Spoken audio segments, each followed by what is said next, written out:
Hi, so doing another little daily video. Thought I'd try something else out, and I know daily hasn't really been daily, but that's fine. So today what we're going to do, this is my boy Ryan. Hi Ryan.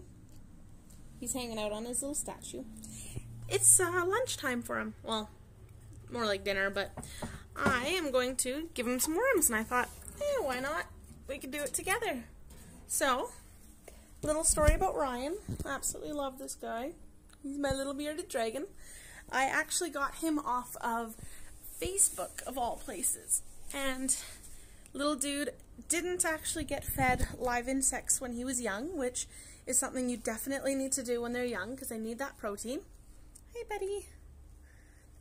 He's annoyed because he made a stinky in his tank, and he does not like to sit in his own stink, regardless if I just cleaned his tank 20 minutes ago or not. So, yeah, we're gonna get him all fed up.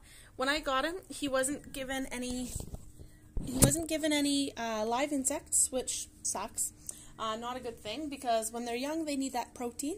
So as a baby bearded dragon, for the first year or so, they need to be given about 80% protein or so, and then 20% veggies.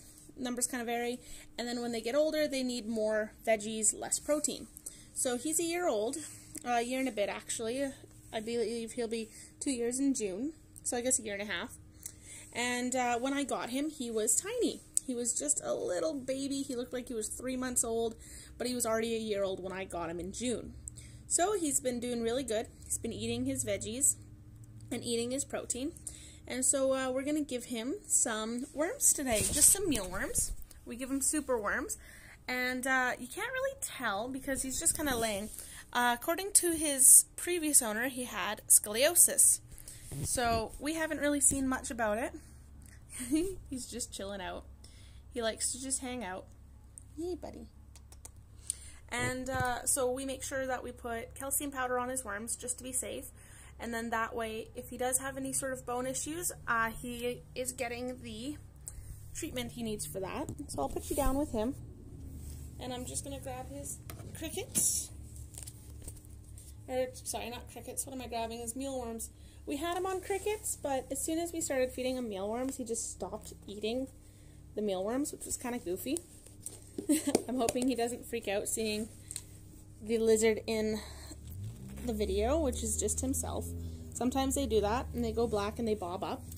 So I'm kind of cheating. I feed him on the lid of the mealworm container, mostly just because it's a lot easier. Sorry about the laundry basket in the back there. That's all just hanger up clothes. That's clean. So here we go. So I've got this little baggie, and I'm going to give him one to let him know it's feeding time. What a happy lizard. And then I'll put about 10 of them with calcium powder on. And that way he's basically getting a good meal. Sometimes I find he doesn't eat all 10 of them, which when we first got him, trying to get him to eat anything less than like 20 was impossible. So I'm guessing it's just he's starting to get older. He's starting to crave the veggies more. Of course, oh, that one's all white. Let's give you that guy. It's a little albino. Of course, this recent pack I bought of worms are a little smaller than normal. They are supposed to be superworms, but they all are quite little. Now, I just give it a good shake with the calcium powder. Get them all covered up. It's funny because then it looks like he's been on cocaine for the rest of the day because he's got a little bit of powder on his head.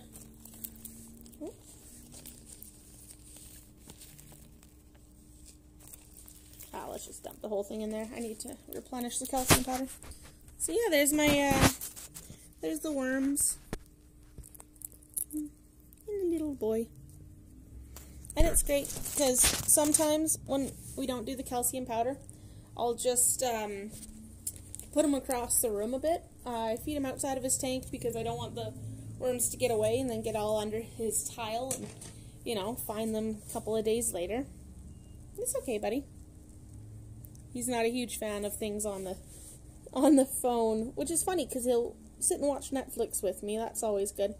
But I think it's when he's able to hear me talking and there's nobody else in the room, kind of freaks him out. Or a speakerphone, weirdly enough, freaks him right out. Absolutely hates it. Okay, let's grab these tongs. Hey, buddy, it's okay. There you go.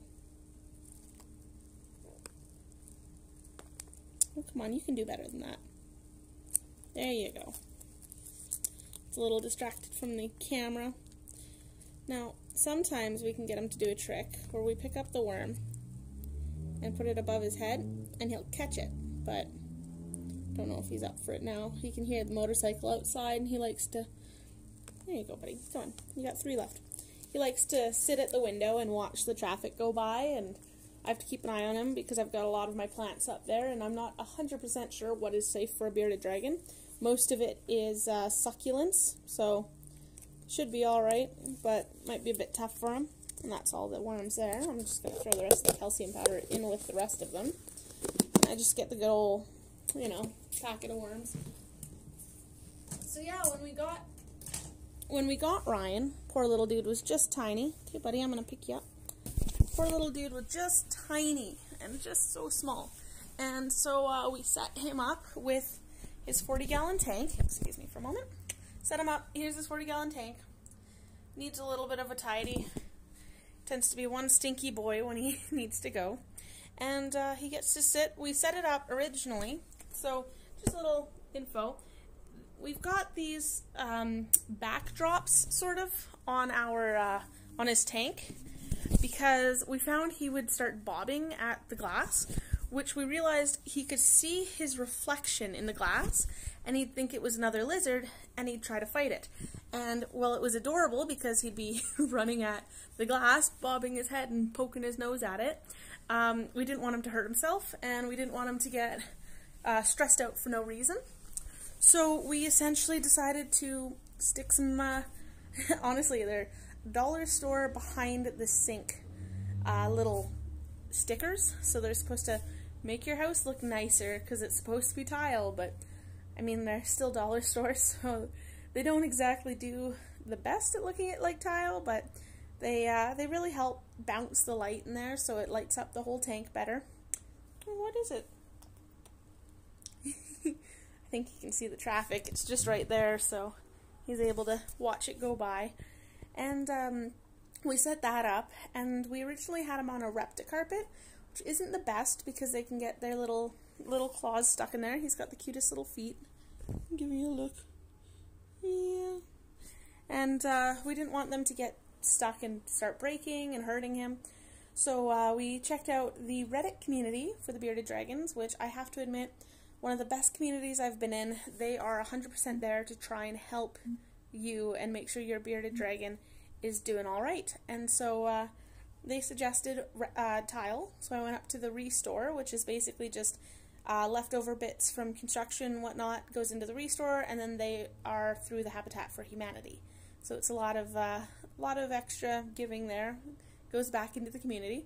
Got myself some tiles, and I've set them up now on tile, which is awesome because all you have to do to clean it, pull it all out, put it in a hot sink, like hot water in the sink. I don't use soap because I don't want the soap to get in on him, so I've got like a spray bottle, which is like a reptile safe cleaning product, which is just a little, like you buy it from the store, from the pet store. And sometimes I'll give that. I've got a little reptile sponge. It's only for the reptiles' tanks. And I give that a wash. He's got a couple of nice branches. And his favorite 2 items in his tank, even besides his heat rock, is he's got a big round cactus, and he's got a little statue I also got from the dollar store. It's nice to decorate their tanks with. And just loves it. Sits on it for hours all day. So his heat rock I mentioned, he doesn't have a heated rock like most people would think you buy from the store. What it is we've got his heat lamp coming down, and then we've got a rock on top of like a little lift up. The reason this is important is because they don't exactly feel heat on their bellies, but in order to digest, they need to be able to get that heat to digest. So we don't want him to burn himself on something like a heat mat or a heat rock. So we've got this rock that just, it sits under the heat, warms up throughout the day, and then when he needs to, when he's feeling cold, Yeah, little chilly boy. He will go and just sit on the rock, and then it'll warm him up until he's ready. You can tell he's starting to get a little too hot when he'll open his mouth, and he kind of just lets out the heat, which is why a lot of the pictures you see are just bearded dragons with open mouths. Hey buddy, you want to say hello? He's excited to be out and about, but I'm going to put him back right away in a minute because I do want him to digest after he's just eaten. That's definitely important.